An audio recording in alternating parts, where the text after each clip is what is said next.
2005 Honda Element. Having issue with the steering wheel right now. Can't get it to unlocked.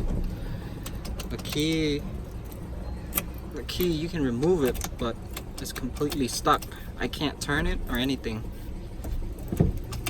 So I decided to take out the whole steering column.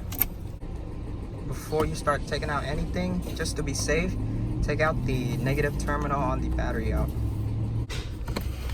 To take out the steering column, you gotta remove 1, 2, 3 is here, 4, and then remove all the connectors.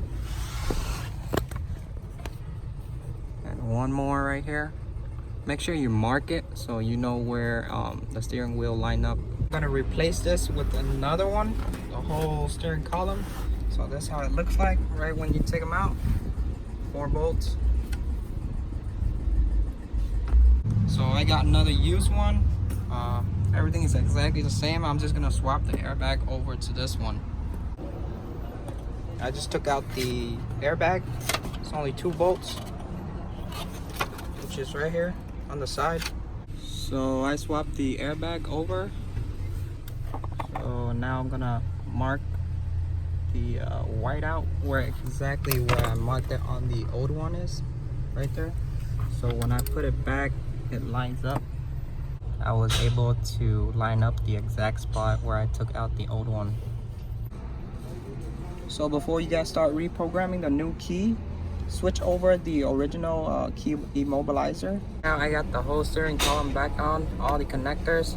I check all the lights and stuff like that, wipers, and make sure everything works. Right here it says key, because this is a new steering column. The key needs to be reprogrammed.